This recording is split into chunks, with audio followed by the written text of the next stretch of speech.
Sim Notícias. Oferecimento Hotel Ibis Style São Mateus. Parada obrigatória na sua rota. Linhares Online. Há 15 anos conectando você e sua empresa ao mundo. Mobiliadora Universal. 38 anos realizando sonhos. Em Linhares, embaixo do Mercado Municipal Centro.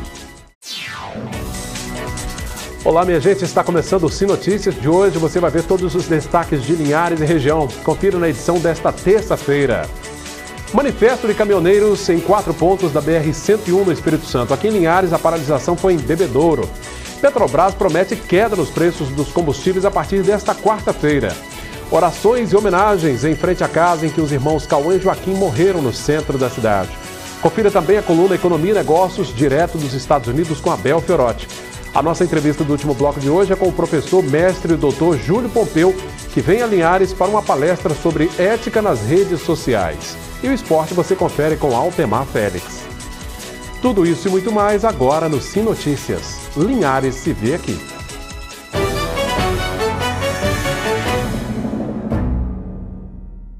Bom, para quem está na Grande Vitória e nos acompanha sempre pelo canal 20 VRCA, eu agradeço a audiência.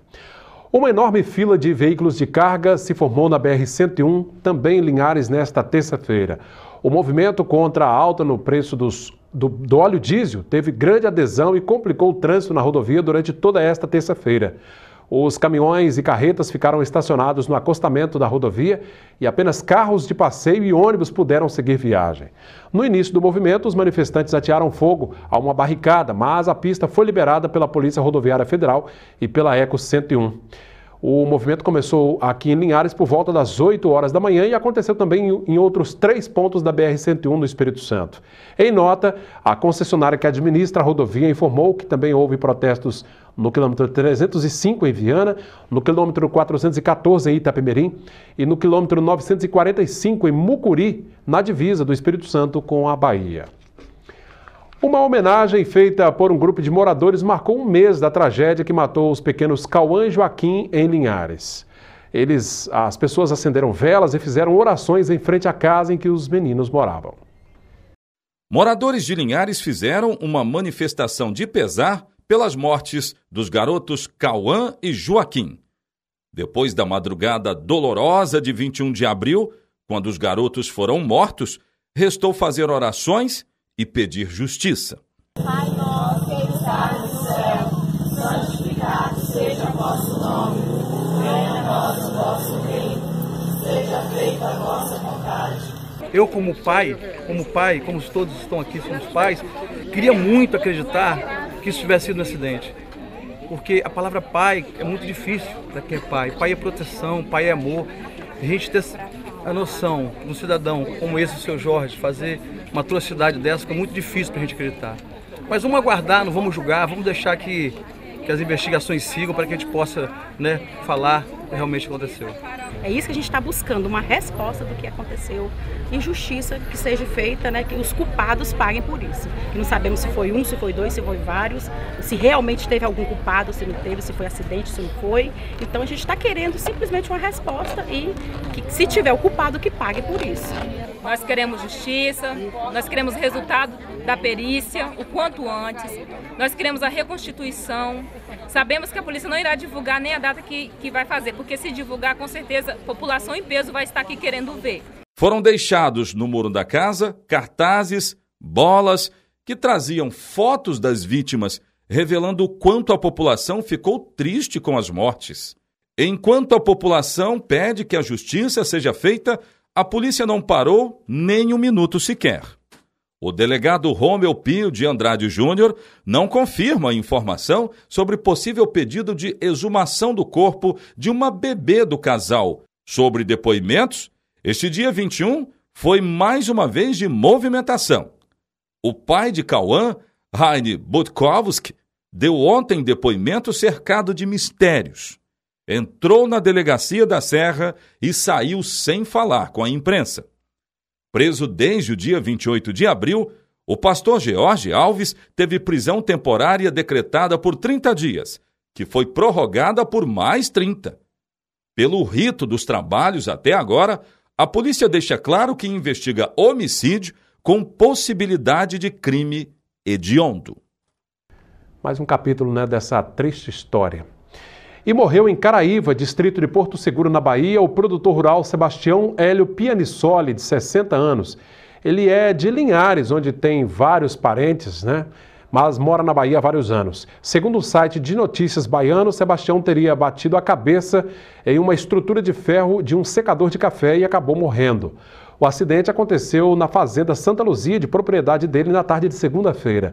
A suspeita é de que Sebastião tenha passado mal e desmaiado antes de cair e bater com a cabeça. Terça-feira, vamos seguir para os Estados Unidos para acompanhar a coluna Economia e Negócios com Abel Fiorotti.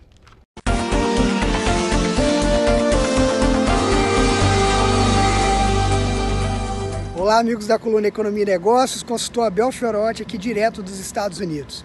Hoje o papo é sobre desenvolvimento econômico, um tema importantíssimo para o crescimento de uma nação, o crescimento de uma cidade, de um estado, enfim, de uma empresa. É importante que haja desenvolvimento econômico. Um ponto que eu vejo, que eu fico fascinado aqui nos Estados Unidos, é a infraestrutura que nós temos aqui disponíveis. São muitas estradas, são portos, aeroportos, as coisas funcionam. A gente anda em highways, né? Rodovias com bastante pistas, tanto de ida quanto de volta. Você tem estrutura de estacionamento, quer dizer, as coisas são planejadas adequadamente e faz com que isso facilite a vida das pessoas e das empresas, gerando mais emprego e também desenvolvimento, confiança para haver novos investimentos e, consequentemente, haver crescimento econômico. Eu fiquei muito feliz que eu li na imprensa que o aeroporto de Vitória foi inaugurado, um novo aeroporto. Isso é um importante sinalizador para o desenvolvimento econômico do Estado do Espírito Santo. Um aeroporto moderno, com uma condição e capacidade de voo maior, capacidade de atender mais pessoas, vai gerar mais negócio. E também fiquei muito feliz em saber que a Azul Linhas Aéreas está prevendo utilizar, né, Linhares como rota em seus voos regionais também. Então me parece que o aeroporto de Linhares também está para ser reformado, ampliado, e com isso, quem sabe em breve, termos voos aí regulares da Azul para Linhares. É lógico, quando eu for em Linhares, eu vou ter que voar de Azul então, né? Boa notícia, Azul. Tomara que se concretize e que tenhamos voos direto para Linhares, o que é uma ótima notícia, o que vai contribuir para o desenvolvimento econômico da região norte do Espírito Santo, especificamente para a cidade de Linhares. Essas são as dicas de hoje. Tenham todos uma ótima e abençoada semana. Até a próxima coluna e, como sempre digo, vamos em frente. Obrigado, Abel, pela participação. Até a próxima semana. Vamos ver como fica o tempo nesta quarta-feira em toda a região.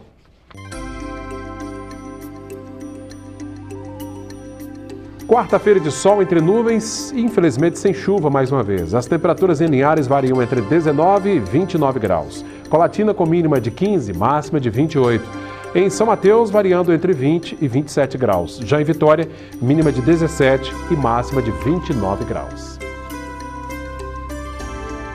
E a seguir você confere, depois dos manifestos de caminhoneiros pelo Brasil afora, Petrobras promete queda nos preços dos combustíveis já nesta quarta-feira. É um instante só. Acontece na próxima sexta-feira e sábado, aqui em Linhares, a etapa municipal da 2ª Conferência Nacional de Educação. O evento vai ser no auditório do Colégio Estadual, no bairro Shell. Na sexta-feira, com início às 18 horas e no sábado, a partir das 8 da manhã. O tema central é a consolidação do Sistema Nacional de Educação e o Plano Nacional de Educação, que serão debatidos neste evento. A partir desta quarta-feira, dia 23, a gasolina e o óleo diesel ficarão mais baratos nas refinarias de todo o país. As informações foram divulgadas nesta terça no site da Petrobras e indicam que o preço da gasolina vai cair 2,08% e o diesel 1,54%. A queda no preço da gasolina ocorre depois de 11 aumentos consecutivos nos últimos 17 dias e de o preço do produto ter fechado os primeiros 21 dias do mês de maio com alta acumulada de 16,07%. Com a queda de 2,8% que entra em vigor amanhã, segundo a Petrobras, o preço da gasolina nas refinarias cairá para R$ 2,04. É claro que nas bombas isso pode demorar um pouco e pode ainda não acontecer. Vamos agora saber como fechou o dia o mercado do café.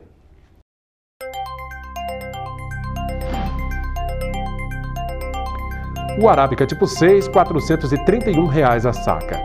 Arábica 7, R$ 402. Conilon tipo 7, cotado a R$ 320 a saca. E Altemar Félix nos deixa informado agora com os assuntos do esporte. Sim Esportes. Oferecimento Central Bikes e Motos. Jiu-Jitsu, Enzo Pegoretti continua representando Linhares no Campeonato Estadual de Jiu-Jitsu. Você está conferindo aí o Enzo. Pois é, ele é da Academia Maguila de Jiu-Jitsu. E tem mais representantes linharenses nesta competição. São atletas da Academia Grace, do centro da cidade. Enquanto isso, quem está chegando a Linhares é Edivaldo Maguila, que esteve lutando nos Estados Unidos. E aí ele vai fazer o balanço de sua participação conosco no rádio e na TV, lá na Rádio Cultura M920 e aqui na TV Sim. É bom lembrar que tem atletas de Linhares e de Soretama se preparando para a meia maratona da Vale. Por aqui tem Francisco Bispo, do bairro Interlagos, entre outros, e em Soretama, Mauriene Santiago Alves, outra maratonista, e Leonardo Alves, outra fera. A meia maratona vai ser realizada no próximo dia 8 de julho. Vamos prestigiar e torcer para os representantes de nossa região. Valeu, Altemar, obrigado pela sua participação. Daqui a pouco, depois do intervalo, no último bloco, eu converso com o professor, mestre e doutor Júlio Pompeu, ex-secretário dos Direitos Humanos, que veio a Linhares para uma palestra sobre ética nas redes sociais. É um instante só. Minha gente, ética nas redes é o tema da palestra do professor, mestre e doutor, ex-secretário de Estado dos Direitos Humanos, Júlio Pompeu, que está em Linhares nesta terça-feira. A palestra acontece na Faceli, no bairro Novo Horizonte. Tudo bem, professor Júlio? Tudo jóia. Prazer recebê-lo aqui em nossos Prazer, estúdios. todo meu. Professor, o senhor vai tratar desse tema, um tema muito oportuno, muito atual, uma comunicação moderna que nós temos aí. As redes sociais hoje fazem parte da nossa rotina e não há como voltar atrás, né? Algumas revoluções aconteceram no mundo em que impactaram muitos costumes. Temos a Revolução Industrial, que tirou a população do campo e trouxe para a cidade, mudando o comportamento. Uma baita revolução. De lá para cá, a segunda grande revolução, em termos comportamentais, consequência da tecnologia, vem com as redes sociais, vem com a comunicação através da internet, que mudou muito, muito o comportamento social. E, infelizmente, apesar de todo o potencial, nem sempre para melhor. É um meio bastante democrático, né? A gente vê pessoas das mais diversas faixas etárias interagindo, comunicando. Agora, está faltando um pouco de cautela, às vezes, nessas conversas, né? Por que falta cautela? Quer dizer, tem um fator ambiental que afeta as pessoas na rede, que é o seguinte: na rede você tem a possibilidade de se comunicar com todo mundo. Então, é de certa forma democratizado o acesso. Mas, da mesma forma que você, nas redes, pode se manifestar, o resto do planeta também pode, em condições de igualdade. O que faz com que nesse ambiente ultra competitivo, né, eu consiga me destacar, né? Geralmente é por uma diferença muito histriônica, chamativa. Então, é um certo apelo a formas apelativas de mensagem. Né? Olha os memes que viralizaram. Como todos eles têm alguma coisa de absurdo, de hiperexposição, de ultrapassar certos limites que ajudam muito a chamar a atenção. Né? Então, virou um ambiente em que a condição, dentro de um campo democrático, né, de produção de informação, para que você seja acessado como produtor de informação, é ultrapassar certos limites que te tornam alguém chamativo. Entendi. Então, chama a atenção mesmo. Isso primeiro fator. Tem um apelo à apelação dentro da rede. Segundo fator, muita gente navega, se organiza na rede, tem acesso à mensagem a partir de redes sociais. Redes sociais se organizam em torno de algoritmo, né? Uma fórmula matemática. Qual é a lógica do algoritmo? É manter você na rede. Trabalha para isso.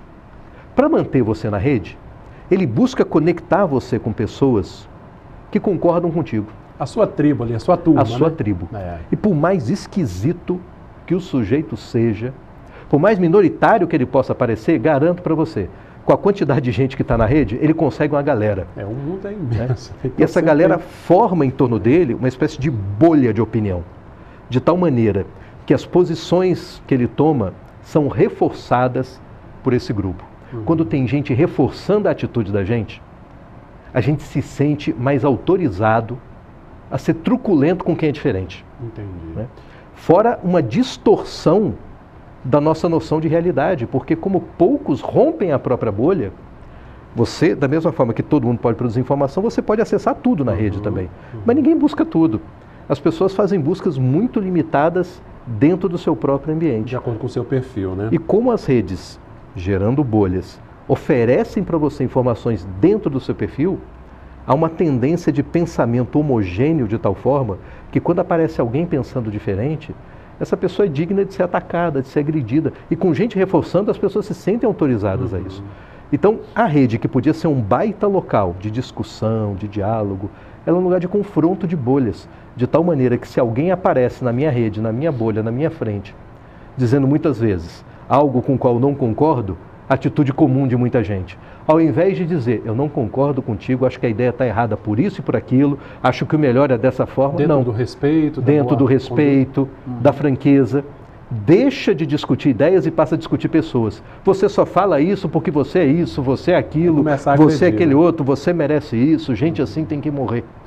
Pois é, é um ambiente que acaba desinibindo as pessoas, né? Elas se tornam mais corajosas, imagino até que por conta desse anonimato, aspas, né? Porque hoje é muito fácil. Né? Assim... Mais corajosas para romper limite, mais corajosas para serem truculentas, desrespeitosas, para fazer o contrário do que na origem redes sociais propunham, que era unir pessoas. Pois é, vem exatamente no caminho, na via inversa, né? E interessante que às vezes nas redes sociais pessoas dizem, né, colocam certas situações que certamente não fariam fisicamente ou pessoalmente, né, não diria certas palavras, né. Esse é o grande perigo, né, professor? Na filosofia tem uma lição de Platão, né? Platão contou a historinha de Giges, que é um sujeito que anda, vê uma fenda na terra, acha um gigante adormecido com um anel. Ele vai e cata esse anel, né, leva para ele, um anel mágico. Um anel que tem uma pedra que quando ele vira para o lado da palma da mão, ele se torna invisível aos olhos dos homens. Quando vira a pedra para cima, volta a ser visto. E claro, Platão conta essa historinha para dizer que Giges, se aproveitando da invisibilidade, faz N barbaridades, não é? Mas quando está todo mundo vendo, ele se comporta de forma direitinha. A ética tem um pouco disso. O que nos constrange muitas vezes a fazer aquilo que a gente sabe o que é certo, mas muitas vezes é tentado para a coisa errada, é o olhar do outro. Como nas redes as pessoas têm a ilusão de não existir o olhar do outro, porque eu posso ser truculento agora, a pessoa responde, né, com texto em caixa alta ou com desenho, é diferente de um olhar, olho no olho, aquele olhar de censura do outro, aquela expressão facial que comunica muitas vezes se gostou, se não gostou, se está com raiva, se não está. Isso faz com que, felizmente, o comportamento das pessoas fora da rede seja muito melhor do que dentro da rede. Agora, é preciso buscar esse equilíbrio, né? Como trazer o olhar do postura, outro, né? Esse olhar que nos lembra dos bons valores, dos bons critérios de convivência, para dentro das redes sociais que hoje são tão importantes e tão presentes na nossa vida cotidiana. Um lugar onde as pessoas, por que dizem, não tem mais diferença entre fora da rede e dentro da rede, o virtual e o real? Porque boa parte dos eventos dos quais as pessoas participam e testemunham, elas levam para a rede para discutir, para formar a sua opinião e ter a sua tomada de posição. Se o ambiente da rede é viciado, você tem um ambiente viciado de decisão. Num país que está confuso que tem o nosso, em que a gente precisa definir tanta coisa sobre o nosso presente com impacto no futuro, a gente discutir com gente em bolha, fica complicado, cheia de ódio, difundindo ódio, avesso ao diálogo com quem é diferente, porque sociedade é isso, nem todo mundo é igual a gente, nem todo mundo pensa do mesmo jeito. Sem dúvida. Mas se a sociedade estar a fim de conviver com gente diferente, como com tantas dificuldades assim a gente vai conseguir essa união, né? Esses valores importantes para nós nos unirmos e discutirmos o que a gente precisa para fazer com que a nossa vida progrida, avance para melhor, ou pelo menos saia do marasmo, do ódio, do desentendimento e da crise. Né? Sem dúvida. Tá aí, esse é o assunto, né, da palestra do professor Júlio Pompeu para acadêmicos e convidados, né, da comunidade de modo geral. Na Facel acontece na noite desta terça-feira. Ética nas redes, né? É preciso não perder o controle, né, professor? Saber a diferença do ambiente que a gente está. Bom, falando um pouquinho sobre o trabalho, sobre os avanços que nós tivemos com relação aos direitos humanos, a gente sabe que o senhor leciona na área, né, professor da UFS, inclusive, né? Da UFS. E de várias outras faculdades. Nós tivemos nos últimos 30 ou 40 anos uma evolução fantástica no que diz respeito aos direitos humanos, assim, em termos de melhoria da legislação como um todo, né? Mesmo assim, há muitas críticas a esses direitos conquistados. O senhor acha que é uma visão assim meio que equivocada ou um pouco restrita do que realmente vem a ser os direitos humanos, esses direitos tão conquistados que a gente tem hoje? Por que houve avanço e por que é importante? O momento-chave é o pós-guerra. Né? Segunda Guerra Mundial, que foi alavancada pelo nazismo. Qual é a doutrina nazista? Né? Parte do pressuposto de que as pessoas não são iguais, de que umas pessoas são melhores do que as outras. E só as pessoas melhores têm o direito de viver com dignidade. O resto é descartável como copo plástico usado. Pode ser inclusive morto em escala industrial, que é o que acontecia em campo de concentração. Quando acaba a guerra e os horrores que esse tipo de pensamento gerou na Europa, olha quanta gente morreu na Europa, olha quanta desgraça foi gerada. Por esse tipo de pensamento. No pós-guerra, você começa uma onda dizendo, olha, as pessoas têm direito a serem tratadas de forma digna, de tal maneira que eu não posso dizer que um povo é melhor do que outro, somos todos que iguais, o modo de vida é melhor do que o outro, somos todos iguais, em direitos e em obrigações também, que muita gente se esquece da parte das obrigações, vamos ser francos aqui, né? Dos ônus, né? Se esquece do ônus, tem custo, né? E esse custo tem que ser assumido por todo mundo. Né? Não dá para eu exigir respeito sem respeitar. Né? Vale para todo mundo direitos e obrigações. E o mundo se sustentou em termos sociais, políticos e conseguiu grandes avanços sociais e econômicos nas democracias baseado nesse princípio de respeito que a gente hoje chama de direitos humanos. Mas de um tempo para cá, parece que a lembrança do horror da guerra foi se dissipando de tal maneira que no mundo todo, e o Brasil não é exceção, muita gente começa a abraçar esse discurso ilusório de que o problema do mundo são algumas pessoas que, se elas não existirem, né, vai estar tudo resolvido. Vai estar tudo resolvido. Então você vê isso na Europa, você vê isso nos Estados Unidos, você vê isso em democracias antigas e consolidadas, em países com a tradição humanista forte. Né? Imagina nós aqui, né? Com uma série de problemas, de indefinições históricas que nos afetam até hoje, né?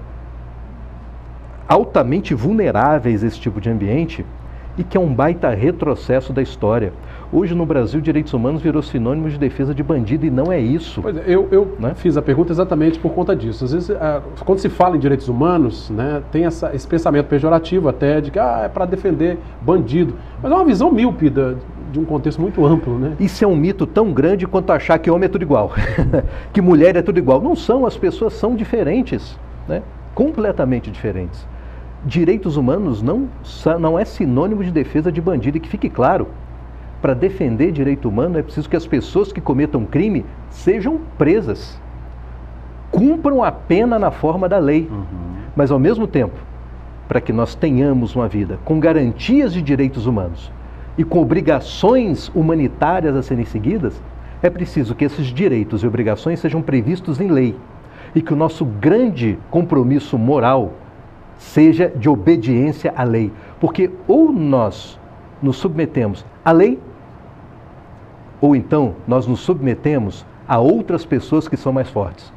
Entre nos submetermos ao mais forte e nos submetermos à lei, garanto, é melhor nos submetermos à lei. É claro que, como lei é feita por legislativo, e historicamente os nossos legislativos estão desmoralizados, esse é um problema que nós temos. Há sempre uma desconfiança. Um baita problema. A encruzilhada moral, importante para os direitos humanos, importante para a vida social desse país, é nós conseguirmos resgatar a dignidade da política. Não é virando as costas para ela, não é cuspindo na política, não é dizendo simplesmente não gosto, não serve e deixando o campo político aberto para cargos importantes serem ocupados por gente que tem perfil de estelionatário... É o inverso, né? Não é assim que a gente vai resolver o problema. E nem nessa omissão dessa força política, esperar que um salvador desça aí dos céus... Vai sair do nada e vai resolver. Isso não acontece. Tá certo. O professor Júlio Pompeu, até bem poucos dias, poucos meses, né? Ainda era secretário de Estado dos Direitos Humanos. E um dos trabalhos desenvolvidos pela Secretaria é o programa Ocupação Social. Nós temos aqui em Linhares 2 exemplos, bairro Avisa, Interlagos, o senhor esteve aqui várias vezes, né, professor? Sim. É nesse público jovem que a gente tem que colocar apostar as nossas fichas, né? Cuidar desse público. Qual é um grande problema humanitário específico do Estado do Espírito Santo? Afeta o Brasil inteiro, mas aqui nós não temos a virtude de ser diferente, né? A morte violenta de jovens nas periferias. Se você vai a um presídio, e o Brasil é um país que encarcera muita gente, é o terceiro país que mais encarcera gente no mundo. A primeira coisa que você vai reparar é a faixa etária de quem está preso. É a juventude. Sempre abaixo dos 30 anos. Sempre abaixo dos 30. Boa parte da nossa juventude está morrendo na periferia ou sendo presa. Para mudar esse quadro, é preciso dar perspectiva de futuro para esse jovem. O que faz um garoto, num bairro desse, abraçar o crime com mais facilidade do que abraça a escola? Está faltando opção. É porque muitas vezes ele não vê a escola como um caminho para o futuro, mas vê o crime. Isso é uma ilusão. Então, você dá perspectivas de educação, geração de emprego e renda, e desenvolver habilidades socioemocionais, como respeito, pontualidade, saber resolver conflito na conversa e não na violência, habilidades que são importantes para se dar bem na escola e para ter emprego, são 3 eixos desse programa Ocupação Social, focado no jovem, para mudar essa perspectiva. E nós conseguimos de uma maneira muito bacana, porque se você olha, o Estado vinha há 10 anos com queda geral no índice de homicídios. Essa curva foi interrompida em 2017 por conta da paralisação da Polícia Militar, em que no mês de fevereiro você teve um mês completamente atípico. Né? Mas ao longo desse período de 10 anos, se você olhava os dados só de jovens de periferia, jovem negro de periferia, essa curva era o contrário, ela passou 8 anos aumentando. A primeira vez que ela caiu foi em 2015, a partir do programa Ocupação Social. Porque as políticas de enfrentamento vêm dando resultado, menos com os jovens na periferia. Então, um trabalho focado no jovem é fundamental. E não é só pelo Estado do Espírito Santo, não. O que nós temos hoje é um programa que é exemplo para o país. Outro dia, o ministro extraordinário de Segurança Pública, né, Raul Jungmann, Raul Jungmann está na defesa ainda, está na segurança mesmo. Raul Jungmann, ele anunciava, né, a necessidade dentro do Rio de Janeiro de um programa com foco no jovem, de periferia, com geração de renda, sabe, com promoção do retorno à escola e aumento da escolaridade, ou seja, os eixos da ocupação social que nós implantamos e mostramos resultado, porque às vezes não basta só uma boa ideia, você tem que ter um bom exemplo. Tem que mostrar o resultado, porque essa repressão por si só não vai levar a lugar nenhum. Não vai. O que a gente está acostumado a ver. O que a repressão podia produzir de resultado, já produziu. E está aí visível para todo mundo, né? Eu quero agradecer aqui a presença do professor Júlio Pompeu, mestre, doutor, ex-secretário de Estado dos Direitos Humanos. O senhor deixou a secretaria, quais os projetos que o senhor tem feito nos últimos meses e os projetos futuros agora? Eu deixei a secretaria no começo de abril, né? Que eu pretendo me candidatar, me lançar a deputado estadual. Olha aí. Né? Então tinha que me desincompatibilizar. Voltei para a universidade, sigo minha carreira acadêmica, né? A palestra de hoje sobre ética nas redes, a ideia é que vire um livro, né? Então estou trabalhando ao mesmo tempo nesse livro sobre ética nas redes, que é importante, é uma reflexão importante para o momento. Muito atual. E ao mesmo tempo, estou aí como pré-candidato a deputado estadual, vamos ver se esse negócio decola. Que bacana esse bate-papo com o professor Júlio Pompeu, então, né? Ele vai falar a acadêmicos e convidados, então, na noite desta terça-feira, lá na Faceli, no bairro Novo Horizonte. Obrigado pela presença, professor. Imagina, uma honra. Muito bem, a você da Grande Vitória que nos acompanha pelo canal 20 VRCA, eu agradeço a sua audiência de sempre. O pessoal de Linhares e região continua interagindo conosco na nossa página no facebook.com/tvcineares. Pode mandar sua sugestão, dica, enfim. Reveja essa entrevista, você pode inclusive compartilhá-la acessando o nosso canal direto no YouTube. E o telefone da redação também aparece aí, 3373-2000. Obrigado pela sua audiência, até o próximo encontro. Espero você lá na palestra. É isso aí. Sim Notícias, Linhares se vê aqui.